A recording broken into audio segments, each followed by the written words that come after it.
Good evening, I'm Farhana Sheikh. Here are the top stories for tonight.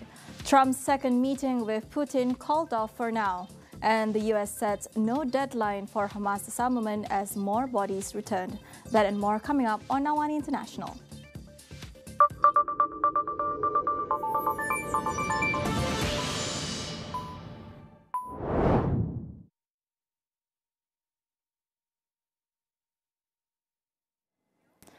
Now, plans for a second summit between U.S. President Donald Trump and Russian President Vladimir Putin in Budapest has been called off for now.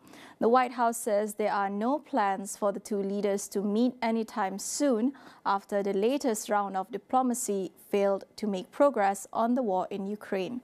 Now, the Kremlin also said no dates have been set yet and that careful preparations are necessary to move forward. Kyiv and its European allies are pushing for a ceasefire without giving up any territory. The decision comes after a call between U.S. Secretary of State Marco Rubio and Russian Foreign Minister Sergei Lavrov. Lavrov also said Russia opposes Trump's proposed ceasefire plan, insisting it would contradict the understandings reached between Putin and Trump in Alaska in August. He made it clear Russia's position hasn't changed, saying a peace deal must come before any ceasefire.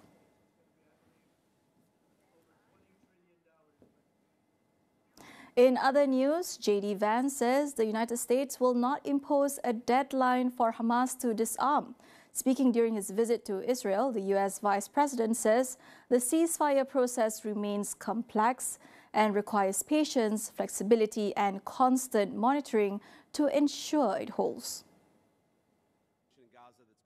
He stressed that the United States remains fully committed to the agreement it helped broker. His comments came after President Donald Trump warned that allied nations in the region might move to invade Gaza if Hamas failed to comply with the terms of the truce. Despite Israeli concerns that Hamas could use the pause in fighting to regroup, Vance said Washington views the ceasefire as the most viable path to short-term stability. He also confirmed that no American troops would be deployed in Gaza, though the United States will continue to play a key role in coordinating and overseeing implementation efforts. Vance's visit forms part of a broader mission to strengthen international backing for the ceasefire and discuss plans for Gaza's post-war reconstruction. He is scheduled to meet Prime Minister Benjamin Netanyahu and other senior Israeli officials on Wednesday. Meanwhile, Israel and Hamas have exchanged more bodies of captives, but tensions remain over the Gaza ceasefire deal. Hamas says Israel is not keeping its end of the agreement, accusing it of refusing to reopen the key Rafah border crossing with Egypt. Late on Tuesday, the bodies of two more Israeli captives, a soldier and a civilian, were returned to Israel. That brings the total to 15 so far under the ceasefire terms. Now, Hamas says another 13 sets of remains are expected to be handed over, but recovery efforts have been slowed due to Gaza's devastation and Israel's military presence. Now, as part of the same deal, Israel has freed about 2,000 Palestinian detainees and pledged to return the remains of 360 more Palestinians.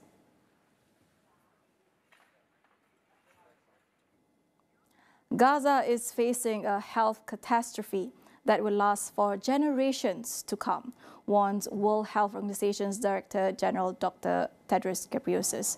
Now, he calls for a major surge in aid into Gaza and urges Israel to separate humanitarian access from the wider conflict.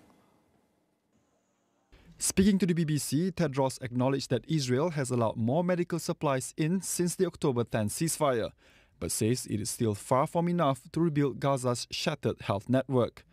He warns that people in Gaza are facing famine, severe injuries, and disease outbreaks made worse by destroyed water and sanitation system.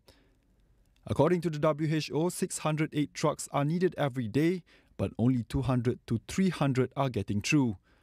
The UN's World Food Programme says more than 6,700 tons of food have entered Gaza since the truce began, well short of its daily target of 2,000 tons. The agency is urging Israel to open all border crossings, noting that only 2 are operating and none serve the famine-hit north. That's our top news. Stay tuned for more after the break.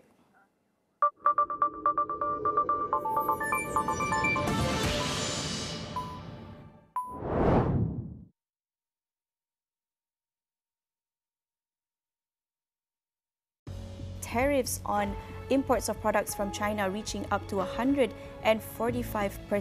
Tariffs on the rest of the world are sitting at 10%, with the potential for reciprocal tariffs to be reimposed within 90 days. Kunjungan rasmi Presiden China ke Malaysia ini menunjukkan komitmen kedua-dua negara untuk meningkatkan hubungan diplomatik ke tahap yang lebih strategik.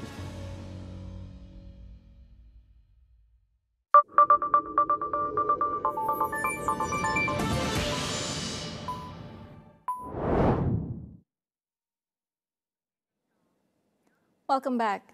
US President Donald Trump says India has agreed to cut back on its purchases of Russian oil as Washington seeks to pressure Moscow and push for an end to the war in Ukraine. Speaking at the White House, Trump said he and Indian Prime Minister Narendra Modi had a very good relationship and that India was reducing its Russian crude imports following a phone call between the two on Tuesday. We stand great, and the people of India, I love the people of India, and we're working on some great deals between our countries. I spoke to the Prime Minister Modi today, as I mentioned before, and we just have a very good relationship. And he's not going to buy much oil from Russia. He wants to see that war end as much as I do. Modi confirmed the call in a post on X, thanking Trump for his warm greetings, but made no mention of Russian oil or energy policy. India's foreign ministry also declined to comment, similar to his response last week when Trump first made the claim about Modi's pledge. The Trump administration has previously imposed tariffs of up to 50% on Indian goods, including a 25% penalty specifically linked to Russian oil purchases. However, Trump's recent comments struck a more conciliatory tone. According to India's Mint newspaper, the two countries are negotiating a trade deal that could cut U.S. tariffs on Indian exports to around 15 to 16% from the current 50%. The agreement is expected to be formally announced at the upcoming ASEAN summit. U.S. President Donald Trump is signaling optimism about a possible meeting with Chinese President Xi Jinping, but he's also leaving the door open for it to fall through. He's expected to meet Xi in South Korea next week for the APEC summit and may also travel to China early next year at Beijing's invitation. If the sit-down happens, it would be their first face-to-face since Trump returned to the White House. But his position on meeting Xi has shifted multiple times in recent weeks. Trump's latest comments come just a day after he warned Beijing that tariffs of up to 155% could take effect on November 1st if no trade deal is reached. Still, he insisted a fair and great trade deal is possible once talks conclude. Earlier this month, Trump threatened to cancel negotiations altogether and impose massive tariffs after China restricted rare earth exports, before later walking back those remarks. Trump says his meeting with Xi will cover this issue as well as on fentanyl, soybeans and Taiwan. Taiwan's defense ministry says it will deepen security cooperation with the United States, including reciprocal visits and joint military exercises. The move aims to maintain regional peace and stability as Taipei accuses Beijing of escalating military and diplomatic pressure. The US, despite having no formal ties with Taiwan, remains its key security partner and is bound by the Taiwan Relations Act to help provide the island with the means to defend itself. China, meanwhile, claims Taiwan as its own territory and has never ruled out using force, even routinely denouncing US support for Taipei. US President Donald Trump yesterday said he does not believe China intends to invade Taiwan, but expects the issue to arise when he meets President Xi Jinping on the sidelines of the APEC summit in South Korea next week. Taiwan's President Lai Ching-te earlier this month has vowed to speed up development of a T-dome air defense system to counter threats from China and boost defense spending to over 3% of GDP, aiming for 5% by 2030. Former Thai Prime Minister Pathangthorn Shinawatra has stepped down the ladder of the Per Thai party, saying the move is meant to allow a full revamp of the party. In a statement, the 39-year-old said change must begin immediately and that her resignation would let the party rebuild freely and completely. She will, however, remain a party member.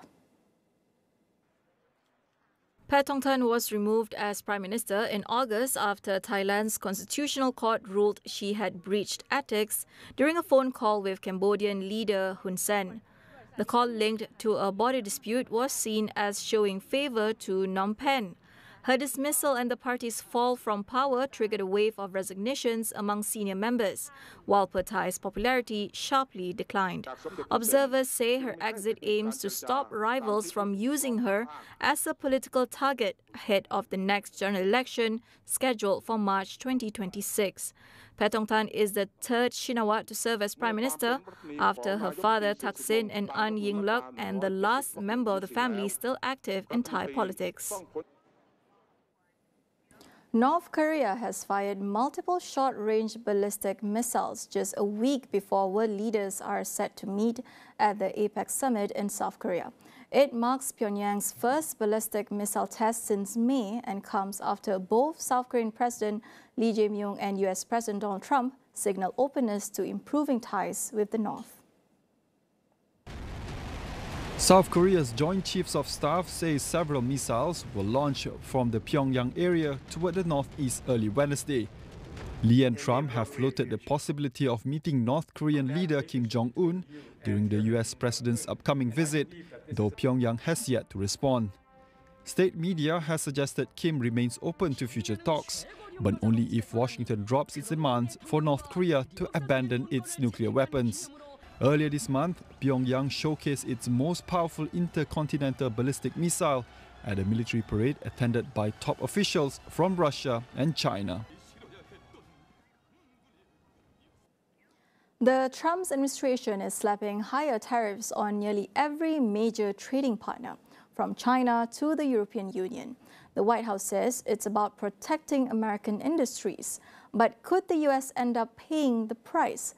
Joseph Cherian from Asia School of Business says the economic fallout may hit sooner than expected. When you don't have that free trade and the glorious economic trading that is free of barriers, you need to form blocks, okay? You'll need to start trading with your favorite partner and stuff like that. But coming back, is it temporary? I think it's temporary because the one who's going to get most affected by this is the one imposing the tariffs. As soon as they start hitting a recession, as soon as the price of goods go up in their territory, because of this tariffs, it's going to happen. Mark my words, it will happen. Can I get your sense of when would that happen? My sense is probably if it does happen, if we don't reverse course, first quarter of 2026. That's when it'll start, inflation start creeping up. You know, I listened to some pundits saying, oh, no inflation. So far, the ground, you know, in America, mid-term level is all okay, stable. No, they're living off inventories. Wait and see. The prices are bound to go up. There's no way it's not going to go up. So once inflation hits the heartlands of America and once recession starts creeping in, they're going to ask, what is going on here? And that's when you'll see the pullback. Everyone's politically astute. It's going to be the politics driving them into the tariffs, and it's going to take them out of tariffs too. So what does this mean for businesses, especially here in Asia? How can they prepare for Trump's tariff escalation, even if it turns out to be temporary? You've got to play along with the blocks. That means if your country is part of a big regional bloc, take advantage of that. If the government is giving you financial enterprise solutions and financing, take advantage of that. Take whatever comes because you'll need all the help you can get. So my view is take whatever you can. Go with the trade blocks. If you can, or even diversify. Come back to your question of diversification. If I'm a tire maker and I've got no operations in America, I do send tires to America, I'll get hit by the tariffs, correct? So what do? Do you start building a factory in America? Not necessary. If you want to, if it makes business sense, do it. Don't do it because it's a temporary measure, because you know it's going to go away. those who don't have the flexibility, don't jump and say, I'm going to do factories here, I'm going to do factories. Think carefully about the long-term solution. What if I do it in America? How does it affect the other parts of the business? Can I use financial markets to hedge against those kind of situations? So you have to be a bit more flexible in your thinking as well, because you don't have to completely change the way you do your operations just because of some temporary blip in the economic trading system. But that said, if you have operations in America, ramp it up. It'll help your case. That wraps up AWANI International for tonight. Now stay with us as we track the strategies and power shifts shaping the new global order. For more updates, visit international.astroawani.com and follow us on our social media accounts. I'm Farhana Sheikh. Thank you for watching and good night.